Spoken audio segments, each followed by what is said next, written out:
My name is Angela, and I'm 24 years old. I just graduated from law school when I noticed something wasn't right with my uncle's sudden interest in my grandparents' $3 million estate. They raised me after my parents died, and their property meant everything to them. My legal training gave me that gut feeling something was wrong. I quietly created a trust to protect everything they worked for their entire lives. Before I tell you how I saved my grandparents' legacy, let me know where you're watching from, hit that like button and subscribe to hear more stories about protecting what matters most. I still remember the day my parents died.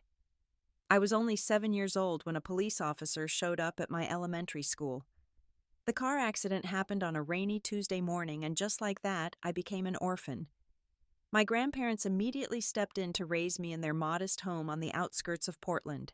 My grandfather Thomas and grandmother Eleanor were hardworking immigrants who came to America with almost nothing in the 60s. Through decades of sacrifice and determination, they built a successful local hardware store that expanded to 3 locations across the county. They never lived extravagantly, instead investing in their 10-acre property and saving diligently for retirement. Our home wasn't fancy, but it was beautiful in the ways that mattered. The wraparound porch where Grandma taught me to shell peas. The oak tree with the tire swing Grandpa hung when I was 8. The vegetable garden that produced enough tomatoes and zucchini to feed half the neighborhood every summer. The land itself had appreciated tremendously over the years as the city expanded outward. My grandparents supported me through everything. When I showed interest in debate club, Grandpa drove me to every tournament. When I struggled with calculus, Grandma hired a tutor, even though money was tight that year after some expensive repairs to the store. They never missed a single school event, sitting front row and cheering louder than anyone else's parents. As I finished high school and started thinking about college, I noticed changes in my grandfather.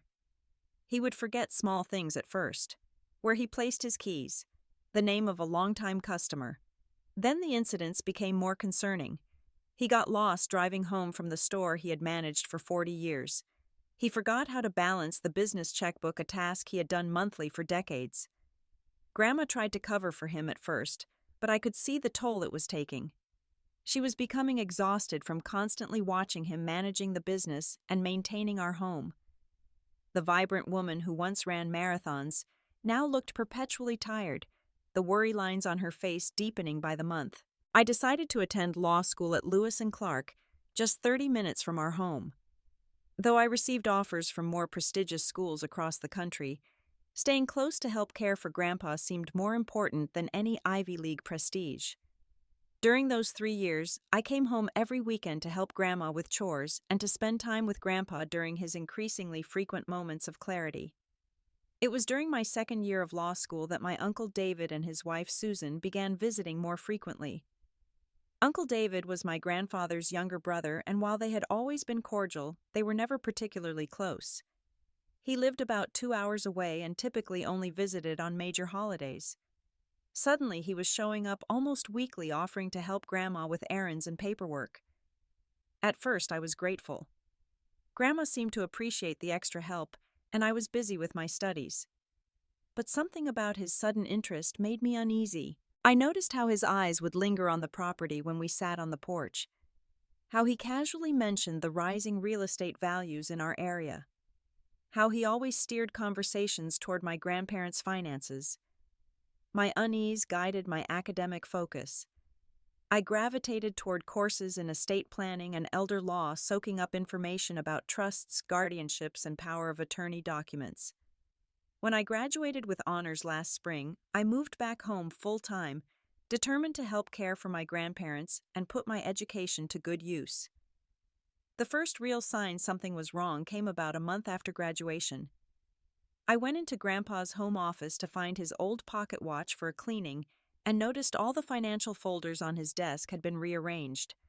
Grandpa had always been meticulous about his filing system with color-coded folders for different accounts. Now everything was mixed together with several folders missing entirely. That same week, I overheard Uncle David on our back deck talking in hushed tones on his cell phone. He didn't know I had come home early from a job interview. "The property alone has to be worth at least $2 million, huh?" he said to someone on the other end. 10 acres this close to the city limits. They could build 30 houses on it easily. When he saw me, he quickly ended the call and pretended he had been talking to a friend about golf. Grandma started mentioning how helpful David had been with the finances. He says we should consolidate our accounts to make things simpler, she told me one morning while we were making breakfast. And he thinks we should consider selling the business before your grandfather gets any worse. Says we could get a good price right now. My grandfather was having more bad days than good by this point. He often couldn't remember what day it was and sometimes looked at me with momentary confusion before recognition dawned. But on the topic of the store and property, he remained adamant. Not selling, he would say firmly whenever it came up. For Angela's future. I discovered Uncle David had been named as a signatory on one of my grandparents' bank accounts when a statement arrived addressed to him at our home. This account held nearly $100,000 in emergency funds. When I questioned Grandma about it, she seemed confused. David said it would be easier for him to help with bills this way, she said, but didn't recall actually signing any paperwork to add him. I finally confronted my uncle one Sunday afternoon when he came by to take Grandpa to a doctor's appointment. I asked him directly about his involvement in my grandparents' finances. "I'm just trying to help Angela," he said, his voice carrying a rehearsed patience as if speaking to a child. "Your grandmother is overwhelmed and someone needs to make sure everything is in order. You're too busy starting your career to handle all this." When I mentioned the bank account, he laughed. "You're being paranoid. It's just so I can help pay bills when your grandmother forgets. You know how absent-minded she's getting. Law school has made you suspicious of everyone." His explanation sounded reasonable on the surface, but something felt wrong. The next day, I called my favorite law professor, Dr. Martinez, who had specialized in elder law before joining academia. "Trust your instincts," she told me after I explained the situation. "Elder financial abuse is far more common than most people realize, and family members are the most frequent perpetrators. The statistics are heartbreaking. Your legal training is picking up on warning signs for a reason." That evening, I began researching my grandparents' existing will and financial situation. They had a simple will drafted 15 years earlier, leaving everything to each other and then to me after both passed. But with my grandfather's declining mental capacity and my uncle's increasing involvement, I realized how vulnerable they had become. Most of their assets were completely unprotected from someone with persuasive abilities and access to my grandmother. I spent nights researching the best ways to protect them while maintaining family peace. I didn't want to create a rift if my suspicions were unfounded, but I couldn't ignore the warning signs. The internal conflict kept me awake at night. Was I overreacting? Was I about to damage my relationship with my uncle permanently? What if I was wrong? But what if I was right? After 2 weeks of careful research, I consulted with Amanda Wilson, an independent elder law attorney with no connections to my family. I paid for the consultation from my own savings, determined to get unbiased advice. She confirmed my concerns and outlined several options for protecting my grandparents' assets. An irrevocable trust would be the most secure option, she explained. Once assets are placed in the trust, they can't be easily accessed by anyone trying to exploit your grandparents. As trustee, you would manage everything according to their wishes and the terms established now. The next step was the hardest. I needed to have an honest conversation with my grandparents about what I suspected and the protection they needed. I chose a morning when Grandpa was having one of his good days, his mind clearer than it had been in weeks. "Someone's been moving things in my office," he said immediately when I brought up finances. "Papers are missing." Grandma looked surprised. "I thought I was just forgetting where I put things." I gently explained my concerns about Uncle David's sudden interest in their affairs. To my relief, Grandpa became intensely focused, a glimpse of his former sharp self emerging through the fog of his condition. "David always wanted the easy path," he said firmly. "Never built anything himself. Always looking for shortcuts." He reached for Grandma's hand. "We need to protect Eleanor and you, Angela. You're the only one I trust." Over the next 3 days, we documented everything. I recorded video of Grandpa clearly stating his wishes during his lucid periods. We gathered every financial document, property record, and business paper. The picture that emerged confirmed the estate was worth approximately $3 million between the property business and investments they had carefully grown over 50 years. With Amanda's guidance, we created an irrevocable trust with me as trustee. The process was complex and sometimes overwhelming. Each signature required careful timing to ensure Grandpa was lucid enough to understand what he was signing. Each asset transfer required precise documentation. Through it all, I felt a growing anxiety about how Uncle David would react when he discovered what we'd done. "Should we tell him?" Grandma asked one evening as we finished the paperwork for transferring the business into the trust. I considered it carefully. "Let's wait until everything is legally secured. Then we can explain that this protects everyone and follows Grandpa's wishes." The timing proved fortunate. The very day after we completed the trust paperwork, Grandpa had a serious episode. He became disoriented and combative, not recognizing any of us. The doctor said it was likely a TIA, a mini-stroke that further damaged his already struggling brain. He was hospitalized for observation, and when he returned home, he was significantly worse now, needing help with basic daily activities. Grandma cried with relief when I assured her that everything was now protected. "I've been so worried about what would happen," she confessed. "David keeps talking about selling everything, and sometimes when I'm tired it almost sounds reasonable." I felt temporary relief knowing the legal protections were in place, but I remained vigilant. As expected, Uncle David's presence increased after Grandpa's hospitalization. He began staying overnight in our guest room several times a week, saying he wanted to help out during this difficult time. Within weeks of Grandpa's hospitalization, the situation with Uncle David intensified dramatically. He began taking charge of daily decisions without consulting either Grandma or me. He rearranged Grandpa's medication schedule, hired a home health aide without discussing it with us first, and started redirecting my grandparents' mail to his house for easier management. What began as suggestions about selling the property became increasingly forceful demands. "Mom and Dad are too old to maintain this place," he told me suddenly, referring to my grandparents as if he were their son rather than Thomas's brother. It was a subtle manipulation I noticed immediately. The property taxes alone are eating up their savings. They should be in a nice retirement community where everything is taken care of. I came home one day to find Uncle David walking through our living room with 3 strangers in business attire pointing out features of the house. Grandma sat confused in her armchair while Grandpa napped unaware in the bedroom. "What's going on?" I demanded. "Just showing some interested parties the potential," David said smoothly. "No commitments yet." The next day, Grandma pulled me aside, visibly distressed. "David keeps telling me we need to sell now while the market is good. He says if we wait, we could lose everything to medical bills." "Angela, I don't want to leave our home, but what if he's right?"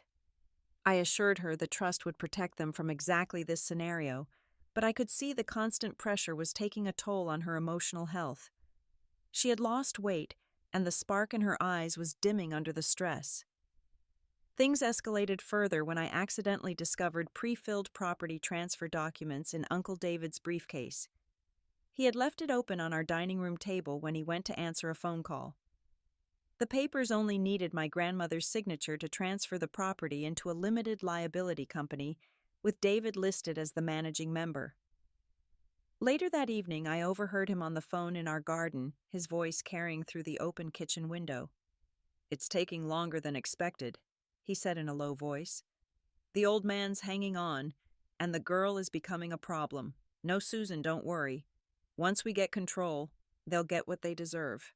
My blood ran cold. The next morning, I directly confronted him about the transfer documents. His friendly facade instantly vanished. "You've been meddling in things that don't concern you," he snapped. "Your grandparents need proper care, and this property needs to be liquidated to provide it. You're standing in the way of what's best for everyone because of sentimentality." When I refused to back down, he issued a threat that confirmed my worst fears. "I'm meeting with a lawyer tomorrow about seeking guardianship over your grandfather," he said. "With his dementia, any judge will see he's incompetent to make decisions. As his only living brother, I have a strong case to be appointed his guardian. Then we can move forward without your interference." What Uncle David didn't know was that he couldn't sell the property or access any of the assets already secured in the trust. But his threat of guardianship proceedings was still concerning. Legal battles could drain resources and create tremendous stress for Grandma. My colleague at the small law firm where I had recently started working warned me about how ugly these situations could become. "I've seen families completely destroyed over inheritance issues," she told me during lunch. "My own cousin didn't speak to her siblings for 20 years after a similar situation. Be prepared for things to get worse." Grandma confirmed what I had long suspected during a quiet moment together folding laundry. "David has always been jealous of what Thomas built," she said softly. "They both started with nothing but your grandfather, worked 18-hour days for years to build the business. David always looked for get-rich-quick schemes that never panned out." What I learned next shocked me even more. Through a friend who worked at the local casino, Grandma had discovered David had accumulated gambling debts of over $200,000. He had apparently been counting on an inheritance to clear these debts, and my grandparents' longevity was becoming an increasing problem for him. As the tension built, I began receiving anonymous calls late at night. The caller would stay silent for several seconds before hanging up. After the third call, a male voice simply said, "Back off if you know what's good for you," before disconnecting. Everything finally exploded on a Sunday evening in July. We were having a rare family dinner together, the summer heat making everyone irritable. Grandma had insisted on cooking despite the temperature, saying she needed to feel useful. Grandpa was having one of his increasingly rare good days, recognizing everyone and even joining in some of the conversation. Uncle David arrived late, his face flushed and his movements agitated. He disappeared into Grandpa's study shortly after arriving, claiming he needed to make a quick work call. When he emerged 20 minutes later for dinner, his expression had changed to cold fury. We made it through soup and salad in strained silence, before he suddenly slammed his hand on the table, causing the dishes to jump and Grandpa to startle fearfully. "When were you going to tell me about the trust?" he demanded, pulling the documents from his jacket pocket. He must have found them in Grandpa's desk drawer, where we kept copies of all important papers. The room went completely still. Grandma's hand trembled as she set down her water glass. "What trust?" Susan, Uncle David's wife, asked sharply. David threw the papers across the table, scattering them among the dinner plates. "Little Angela here has been busy. She's transferred everything, the house, the business, all the accounts, into an irrevocable trust with herself as trustee. They've cut us out completely." "It's not like that," I started to explain, but Susan cut me off. "You manipulated two elderly people into signing away everything to you." Her voice rose with each word. "What kind of gold digger takes advantage of dementia patients? They raised you out of charity, and this is how you repay them." David turned to Grandma, his voice suddenly gentle in a way that made my skin crawl. "Eleanor, she tricked you. You didn't understand what you were signing, did you? We can fix this. We'll get a lawyer and explain you were coerced." Before I could defend myself, Grandpa slammed his hand on the table with surprising strength. "Not tricked," he said clearly, having one of his moments of perfect lucidity. "My decision, my wife, my granddaughter, my property." Each word was deliberate and firm. David's facade cracked completely. "You don't understand what you've done," he shouted. "I've already promised the property to investors. I took loans based on my inheritance. They're expecting me to deliver, and I've already spent some of the money." The truth was finally out in the open. Even Susan looked shocked at this admission. Grandma rose from her chair, her 5'2" frame somehow towering with quiet dignity. "This home was built by Thomas and me. This business supported our family for 50 years. We decide what happens to it, not you." Her voice shook slightly but held firm. "Angela protected us from exactly what you're trying to do." David turned on me with such hatred that I instinctively stepped back. You think you're so clever with your law degree and your trust. I will break that trust if it's the last thing I do. Either you dissolve it voluntarily or I will destroy this family. It wasn't an idle threat. Within days, David contacted every family member and family friend, spinning a story about how I had manipulated my vulnerable grandparents and stolen their assets for myself. Extended family members I'd always been close to stopped calling. Neighbors looked at me with suspicion. Even my grandmother's sister called to express her disappointment in my actions. The family was splitting into factions, with most people believing David's version simply because he was the one who reached out to them first with his convincing lies. After a particularly vicious email from a cousin I'd once been close to, I broke down, completely sobbing in my bedroom and questioning everything I'd done. Had I overstepped? Should I have handled things differently? Through it all, Grandpa's condition continued to deteriorate. The doctor believed the stress of the family conflict was accelerating his decline. He stopped having good days entirely, often not recognizing any of us and becoming agitated easily. Watching him slip away while also fighting to protect everything he'd built was almost unbearable. True to his word, Uncle David filed a legal petition to invalidate the trust 3 weeks after discovering its existence. His claims centered on allegations that Grandpa lacked capacity when the documents were signed, and that I had exercised undue influence as both granddaughter and trustee. I had to hire a lawyer to defend the trust using my own limited savings from my new job at a small local firm. The stress was overwhelming, trying to work full-time care for my grandparents and prepare for court. Some mornings I could barely force myself out of bed, knowing the day ahead would be filled with legal threats and family accusations. The discovery process of the lawsuit revealed the full extent of my uncle's deception. Bank records subpoenaed during proceedings showed David had taken out multiple high-interest loans from questionable lenders using his guaranteed inheritance as collateral. His gambling addiction had spiraled over the past 2 years, with losses exceeding $350,000. Most shocking was evidence that he had already signed preliminary agreements with developers, promising to deliver my grandparents' property within 6 months. He had received a $50,000 non-refundable deposit against these promises, money that had already disappeared into casino accounts. Susan's emails to a friend revealed their plans in black and white. "Once we get control," she wrote, "we'll move the old folks to Sunny Pines Care Center. The basic Medicaid package is good enough for them. The house and property will solve all our problems, and that ungrateful brat Angela can find her own way." The judge granted my motion to depose several of David's business associates, who reluctantly testified about his promises to deliver the property. 2 admitted he had told them his brother was on his deathbed, and the property would be his to sell any day now. Several family friends came forward to testify about David's history of financial irresponsibility, including borrowing money he never repaid, and a series of failed business ventures that always seemed to rely on someone else's capital. Throughout the proceedings, my law school mentor, Dr. Martinez, provided invaluable guidance and moral support. She even helped prepare me for my own testimony about why we created the trust. "Your grandfather showed clear intent during his lucid periods," she reminded me.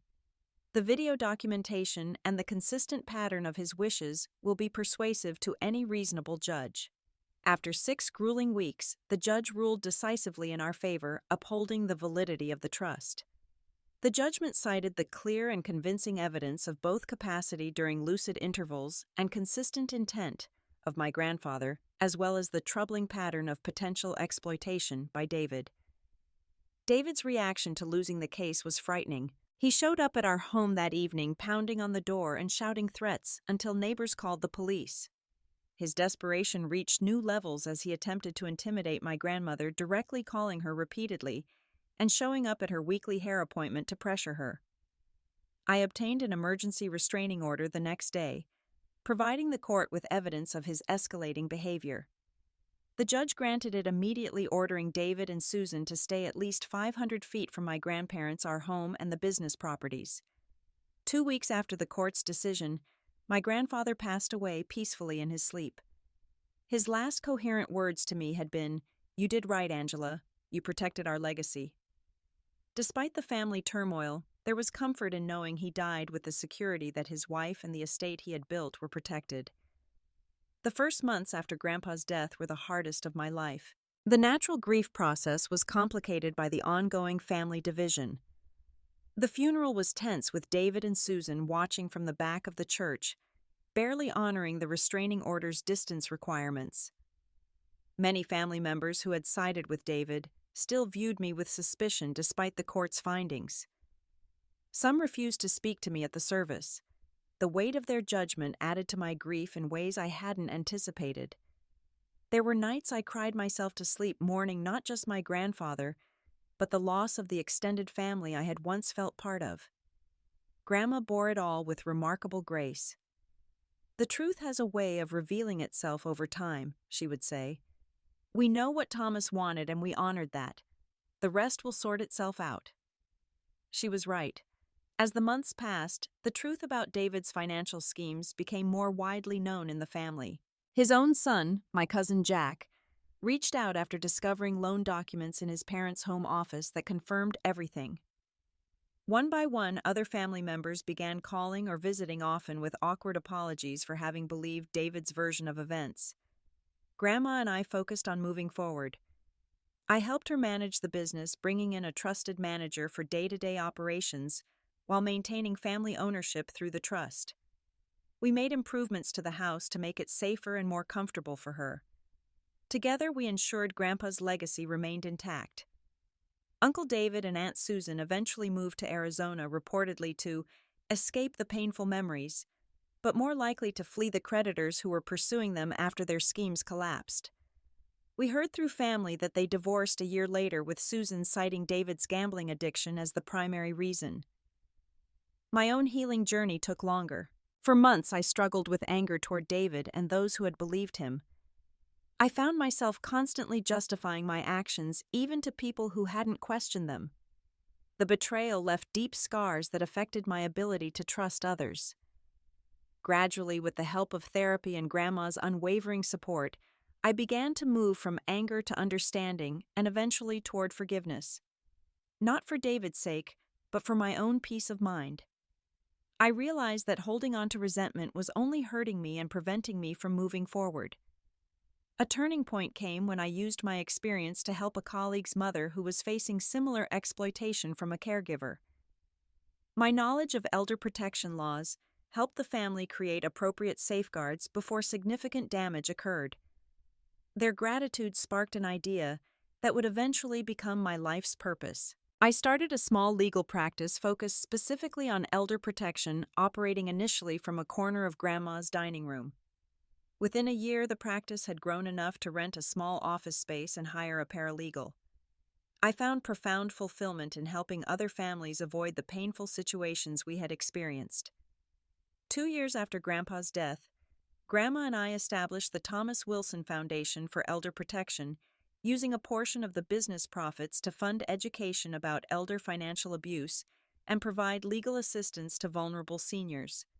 Grandma discovered a new purpose in speaking to community groups about her experiences, her natural warmth and storytelling abilities making her a compelling advocate. "Thomas would be so proud of what you've built from this painful experience," she told me on the foundation's opening day. "You've turned our family's hardship into protection for others." Some of our extended family eventually came back into our lives, relationships slowly mending with time and understanding. My cousin Jack became particularly close, often helping with foundation events and bringing his children to visit Grandma regularly. I learned that family isn't always defined by blood, but by who truly shows up when it matters. The friends and neighbors who stood by us during the darkest times became our chosen family, their loyalty proving more valuable than any inheritance.